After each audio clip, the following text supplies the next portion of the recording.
Muy bien.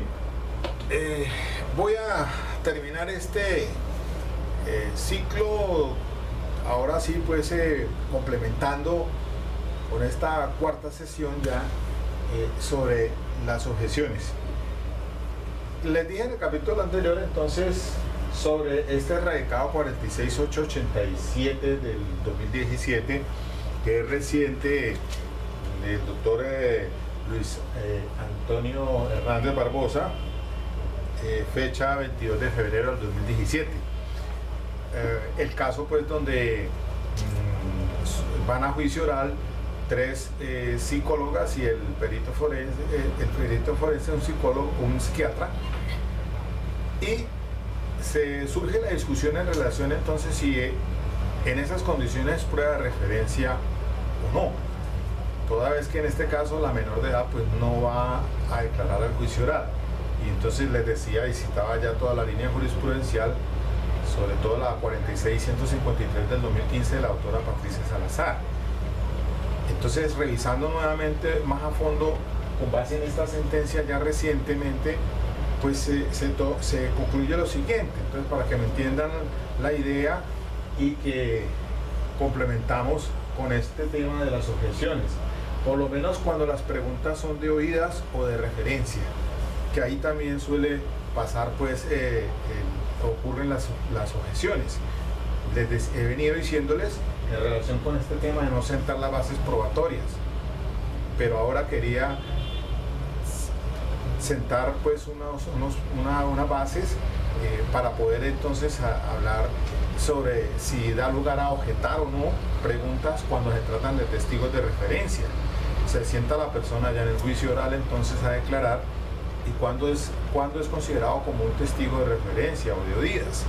Entonces vale la oportunidad precisar lo siguiente, entonces, antes de abordar ya de fondo.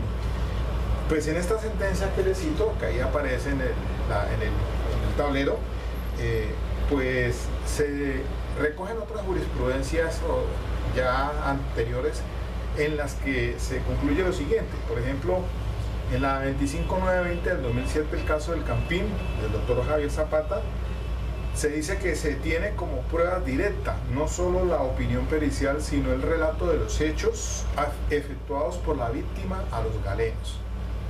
Ya lo venía diciendo la Corte. Entonces, el perito va a declarar allá, pero ese no es un testigo de referencia, porque él rinde su dictamen, pero también conoce de los hechos que le fueron entregados, bien sea por la víctima o en el historial clínico, etcétera. Y entonces aquí también se hace referencia a otra sentencia, es decir, me refiero a la que aparece ahí en el tablero, de la 32868 del 2010, que también trata el mismo tema, ¿no? Otra también es la 43555 del 2014, y concretamente dice así, entre comillas, esta que les acabo de citar. La Corte tiene definido que los relatos sobre los hechos aportados al juicio por los peritos no constituye prueba de referencia, pues sus experticios introducidos junto con sus declaraciones dan cuenta de lo narrado directamente por la víctima a ellos. Y entonces ahí también se cita otra sentencia, la 29609 del 2008. Y ya pues les decía la conocida esa providencia del caso del Campín.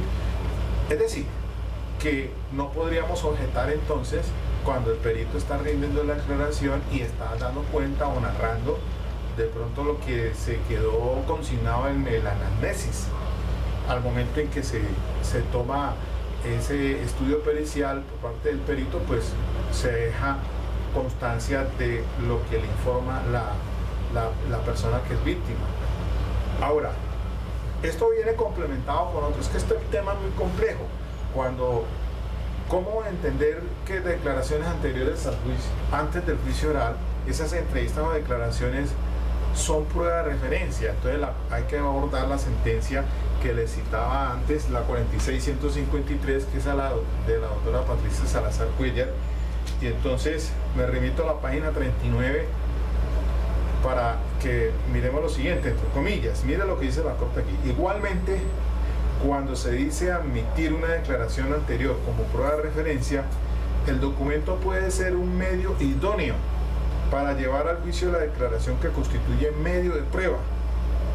Por ejemplo, si una persona rindió una entrevista y luego no puede ser ubicada para que declare en juicio, es posible que se admita dicha declaración como medio de prueba y el documento que la contiene constituye un instrumento idóneo para demostrar su existencia y contenido, sin perjuicio de que el policía judicial que la recibió también pueda referirse a este aspecto, porque según se indicó, la demostración de la existencia y contenido de las declaraciones anteriores al juicio se rige por el principio de libertad probatoria, cierro comillas, páginas 39 y 40 de esa sentencia 4653 del 2015 de la autora Patricia. Luego entonces, aquí hace la claridad en esta sentencia la autora Patricia, que una cosa es para estimar la prueba de referencia como tema de prueba o como medio de prueba, pero ubiquémonos entonces como medio de prueba,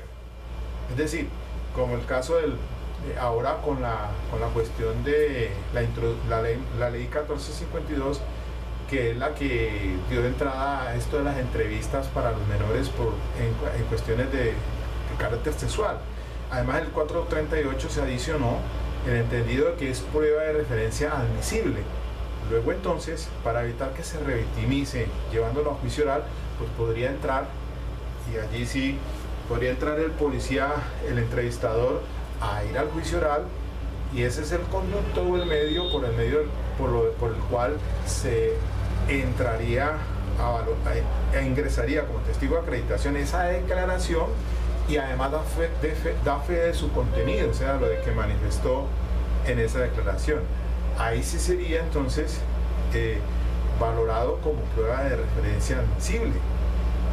Entonces se miraría en su contexto para determinar si existe los elementos suficientes para dictar sentencia de acuerdo con el 381, porque pues si solamente es con base en prueba de referencia no se puede condenar, pero como se mira en el contexto, ahí sí entonces cabe la posibilidad.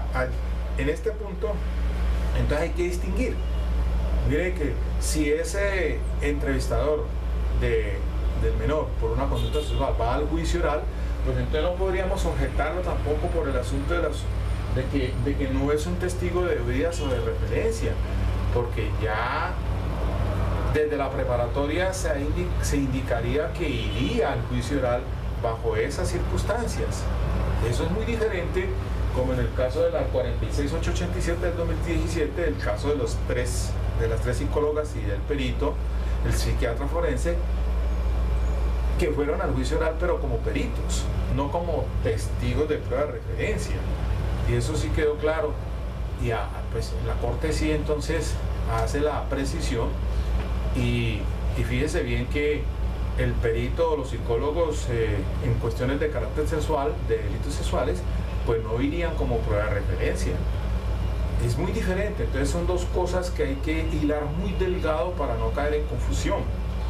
Entonces, sea que el perito llegue allá al juicio oral como tal, ingresó porque en la preparatoria sí quedó decretado, se fue al juicio oral, pues obviamente vale como que es lo que ha tenido en cuenta la Corte Suprema en esta 46887 del 2017 para decir pues que no solamente el tribunal tuvo en cuenta estas declaraciones de los psicólogos y del forense, el psiquiatra, a pesar de que no fue a juicio oral la menor, pero habían otros elementos materiales de prueba, había otras pruebas indiciarias, dice la Corte allí, para estimar entonces que daba lugar a confirmar la sentencia condenatoria por ese delito sexual.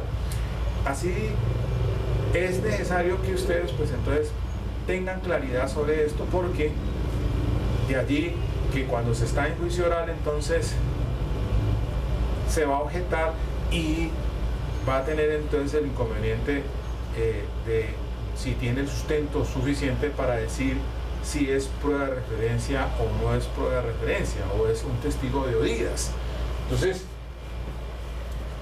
sería no procedente objetar cuando en alguno de estos dos casos se lleve al juicio en esas condiciones. Ahí sí ya no daría la posibilidad. Muy diferente a cuando un testigo, pues si llega ya en esas, un testigo que no ha tenido conocimiento directo como del 402, porque no percibió los hechos directamente, sino que fue comentario que le hiciera a otra persona, pues inmediatamente cuando se hace la pregunta por el fiscal y la persona dice es que me contó fulano y tal, pues habría que hacer, cuando si el fiscal hace la pregunta y qué fue lo que le contó esa persona, pues habría que objeción, porque eso es prueba de referencia. Ya así entonces, ahora me entro más a resolver pues todo este aspecto de las objeciones. Mire, el artículo 392 consagra entonces los numerales 2, 3, 4 y 5 y 6 preguntas sugestivas. Dice el artículo 392 en los diferentes numerales consagra entonces estas eventualidades. 392 dice, literal A, toda pregunta versará sobre hechos específicos. Literal B, el juez prohibirá toda pregunta sugestiva, capciosa o confusa. Claro, las preguntas capciosas, preguntas sugestivas o confusas son pues fáciles de determinar porque no tienen claridad en cuanto a la formulación que se hace. El juez prohibirá, el literal C, el juez prohibirá toda pregunta que tienda a ofender el testigo. En la literal E, el juez excluirá toda prueba que no sea pertinente. Allí entonces se da y se consagran estas bases para estimar cuándo se objeta. ¿Qué no es pertinente o conducente? Pues que le haga una pregunta que no tengan o guarden ninguna relación con los hechos. Recordemos que el artículo 375 pues establece lo que es pertinencia. ¿Qué tal entonces si estamos se está investigando un homicidio y se sienta la persona allá y le van a preguntar, bueno, ¿y usted qué fue lo que almorzó hoy? Pues obviamente que eso no es conducente ni pertinente, nada que tenga que ver con los hechos. La pregunta capciosa, pues es la que usualmente se hacía cuando lo primero que se sentaba a interrogatorio a una persona y le decía, ¿usted sabe el motivo por el cual se encuentra aquí sentado a declarar? ¿Qué va a saber? Pues esa es una pregunta capciosa. Pues no, obviamente que va a saber de qué es que se le está llamando. O sea, esa era la pregunta usualmente que se hacía antes en los juzgados de instrucción. No, las preguntas confusas. Allí entonces ahí está claro que sobre eso se objeta. Esas preguntas no se deben permitir. Ahora hay un catálogo amplio, pues, por lo menos se dice cuando la pregunta es argumentativa, cuando la pregunta es compuesta, repetida, de privilegio, de conducta, de opinión, de conclusión, especulativa. Miremos lo siguiente. Cuando una pregunta es argumentativa, pues cuando usted le está dando argumentaciones o conclusiones en la misma pregunta. Es decir, en lugar de estar haciéndole la pregunta de tal manera que lo que está incluyendo es la respuesta en sí misma a la pregunta. Entonces eso hay que objetarlo. Las preguntas de opinión. Una pregunta de opinión, pues si ese no es perito, ¿por qué razón le va a decir usted qué opina de tal cosa? O sea, inmediatamente hay objeción sobre ello. No se puede permitir esa pregunta. Una pregunta de conducta, preguntándole, por ejemplo, y usted sabe o conoce si esta persona cómo se ha comportado anteriormente. ¿Eso qué tiene que ver? Esas son preguntas de conducta que la persona no es experta o psicólogo para que le haga ese tipo de preguntas. Entonces son preguntas de opinión o de conducta. Si fuera experto tal vez, porque ahí sí sería de opinión, porque es válido, pero si no es experta la persona, ¿por qué le va a preguntar, hacerle preguntas que no tienen nada o guardan relación con su profesión? Las preguntas, allí entonces las preguntas especulativas, entonces es lo importante tener en cuenta pues cuando se hace un interrogatorio directo por parte del fiscal o de la parte que lo ofreció, también puede ser la defensa, las preguntas tienen que ser abiertas, unas preguntas de diga, cómo, cuándo y dónde. Entonces, ahí también se necesita conocer muy bien que cuando se hace esa pregunta, pues lo primero que se le dice a la persona es haga un relato. Usted, después de que se le toman todas las prevenciones, el juramento, se le identifica al testigo, se le sabe sus condiciones personales, pues la primera pregunta que se le haría es si usted tiene conocimiento de unos hechos y se le explica usted el día tal dónde se encontraba y si pudo o observó algunos hechos en particular. Entonces haga una narración sobre ellos. Entonces inmediatamente esa persona entrará a explicar abiertamente. Pero no hay es que sugerirle las preguntas. Aquí son preguntas abiertas. ¿Dónde estaba usted? ¿A qué horas estaba usted? ¿Qué fue lo que vio? Y así se la va llevando en esa secuencia, pero no son preguntas sugestivas que sí se harían en el caso del contrainterrogatorio, que es diferente y que luego lo explico.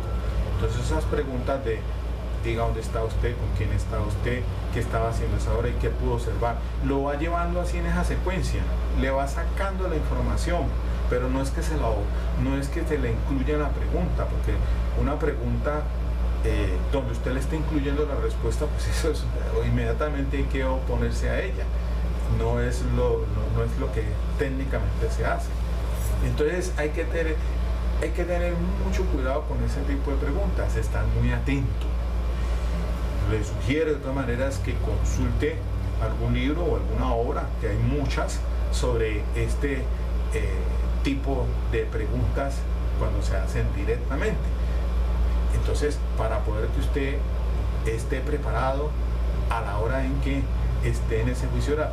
Lo que sí les digo y les sugiero es muy concentrados, muy atentos, no se distraigan, llévese entonces un esquema, un blog donde usted pueda objetivamente llevarse o estar pendiente de las preguntas y las respuestas. Como no hay tiempo de estar copiando en nada, sino simplemente ubíquese en los temas. Temas son pregunta y temas son respuestas. Como no se puede, si usted en el contrainterrogatorio, lo vamos a ver después, no podría contrainterrogar temas que no han sido objeto del interrogatorio. Entonces, si el fiscal pregunta cosas específicas, temas, entonces usted coloca temas. Respuesta, son parte del tema, tanto las preguntas como las respuestas. Entonces, lo que dice allí ese testigo, usted tiene que estar muy concentrado y lo va llevando. Temas, entonces, tal tema. Pues pregunta sobre unos hechos ocurridos en tal día y así va llevando esa secuencia muy precisamente. La respuesta, pues obviamente que no va a tener tiempo para copiarla toda, sino que simplemente capte la idea de lo que está diciendo y téngalo muy presente, porque esto es como en el juego de concéntrese. Cuando va usted por allá en la pregunta 8, seguramente ya se le ha olvidado lo que preguntó, y por eso es que caen en esos errores del fiscal de preguntas repetidas. Lo que preguntó en la segunda, por ahora vuelve y lo hace en la octava. Entonces hay que estar pendiente para agendar todo eso, ¿no? Serenidad ante todo, muy calmados y estar pendientes. Y entonces, objeción. Si el juez le pide que se la sustente, la sustenta. Normalmente el juez ya sabe que no hay necesidad de que se la sustente. Objeción, inmediatamente él dice al lugar, porque él ya sabe. Pero si le pide que se la sustente, usted tiene que sustentársela. Eso debilita y desestabiliza a cualquiera. Tiene que, cuando lo objetan, usted ya incluso debe tener la otra pregunta ya por hacer. Eso es rápido, muy rápido, y estas habilidades repetidas, estas experiencias repetidas, le dan las habilidades. Eso es lo que siempre recomiendo. Pero ante que todo, pues estar muy tranquilos, muy concentrados sobre todo. Eso es lo más importante. Entonces, mis amigos, les agradezco mucho. Esto es lo que les puedo dar de sugerencias en particular sobre las objeciones. Después entonces voy a mirar el tema del contrainterrogatorio, que ese sí me interesa y ese sí es muy importante también que lo tengan en cuenta, porque ahí es donde, mejor dicho, el 80% no rajamos. De tal cuenta que nosotros no tenemos este sistema, sino ahora en existencia muy poquito. Pero bueno, ahí vamos aprendiendo. Muchas gracias, nos vemos pues.